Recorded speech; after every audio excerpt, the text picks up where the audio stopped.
I'm visiting the 16 extreme points of Japan's 4 main islands. In this video, my trip to... Here, let me explain. The eastern point of Hokkaido Island. Here's the plan. Fly from Osaka to this town called Kushiro, take a train to this town called Nemuro, and then there's a bus that goes right out to the tip of the cape, which is called Cape Nosapu. Go to this tourist area called Kushiro Marshland, and then fly back to Osaka the next day.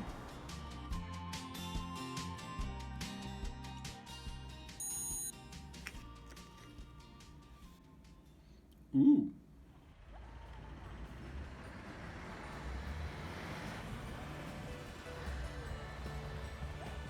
I kind of forgot to take my basal insulin shot this morning.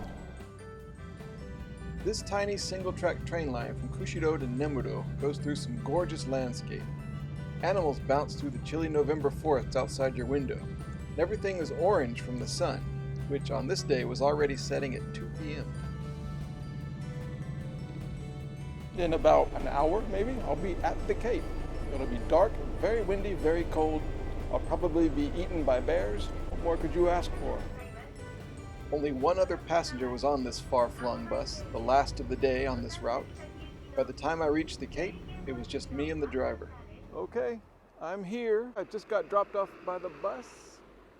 That is closed. Everything is closed. I'm not exactly sure where the actual Cape is. I asked the bus driver and he told me, but I didn't understand.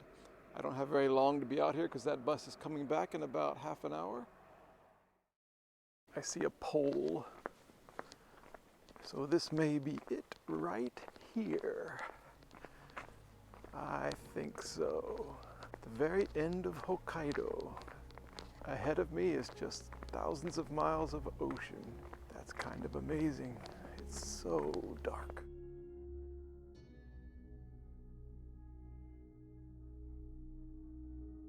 I believe this is it right here. If you can see this pole, all I hear is this pounding surf. All I see is nothing. It's just dark. It's cold. It's not too windy. Nobody is around here. Nothing is open. There's a little shop here, but it's not open. Nobody comes here at this time of night and this season. I have the east edge of Hokkaido all to myself tonight. That's got to be worth something.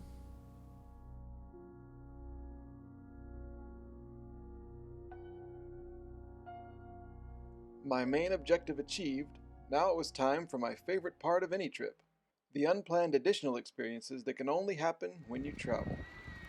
Noticed in the lobby there was a bicycle. So I rang the little owner guy and I said, can I use this bicycle? He said, sure, right now? I said, yeah, free bicycle. This is fantastic.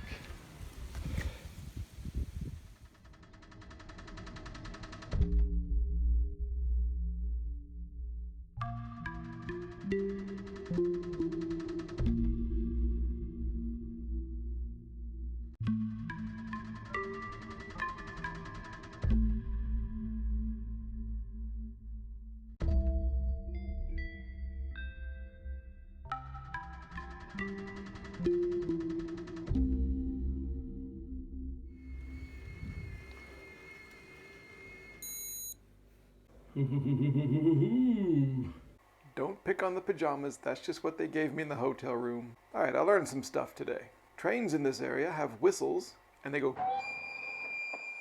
But it's not to alert cars at intersections or anything, it's to alert deer to get off the tracks. And it also has the dual effect of alerting the passengers that, hey, there's probably going to be some deer running along the sides of the train, so get your cameras out. Cold weather will cause my iPhone to die just like that. Happened twice today. And the stars and the grain elevators, whatever those things are, fantastic. Good morning.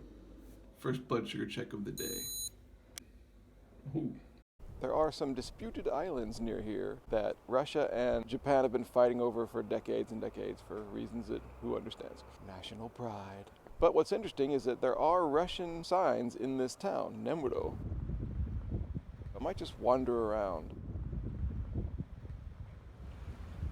The thing I like about Hokkaido is, generally speaking, in Japan, across Japan, wild nature and unpredictable instinct are to be eliminated, or at least extremely suppressed. But Hokkaido is just too much for that. It's just too big, it's too wild, it's too cold, it's too harsh. You can't control Hokkaido, you just have to take it on its terms. So they go with it. Trees are allowed to grow wherever they want to. There are 2 and 3 meter tall grizzly bears here that you just have to be careful of.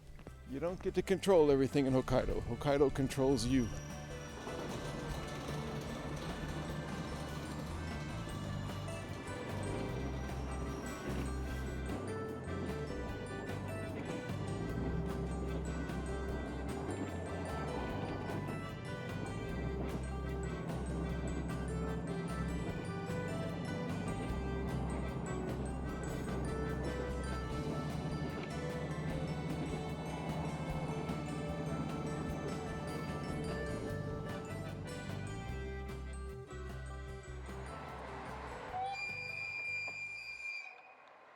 It's about 2:30 now. Next train, 6:25.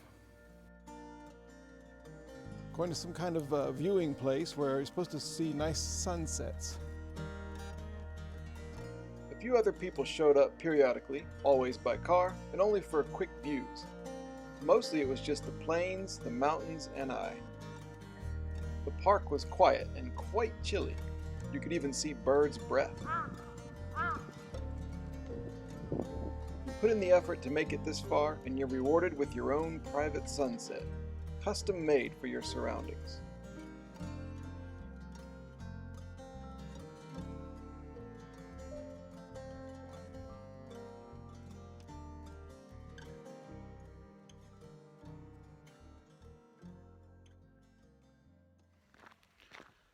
Well, I must say, another fantastic sunset.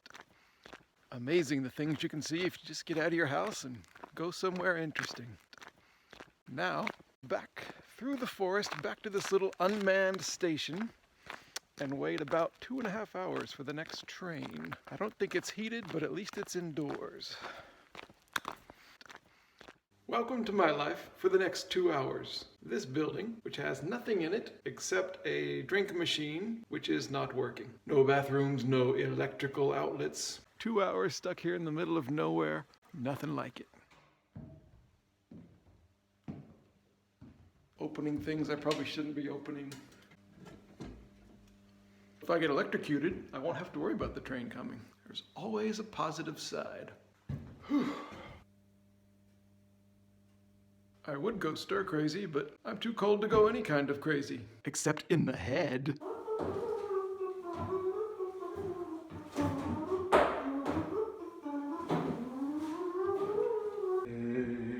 Take on me, take on me.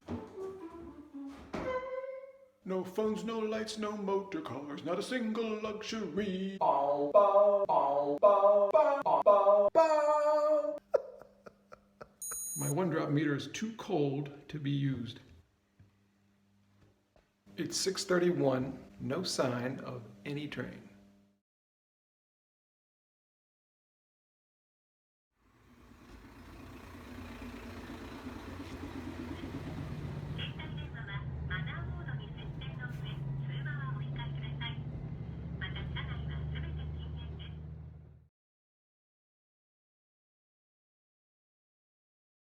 I wasted about 6 strips trying to get this to work when it was freezing cold.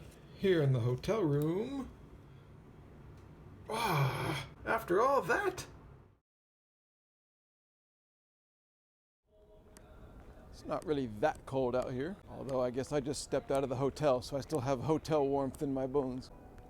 Near the top of my list of things I didn't think I would see today, a shop selling an Yngwie Malmsteen record.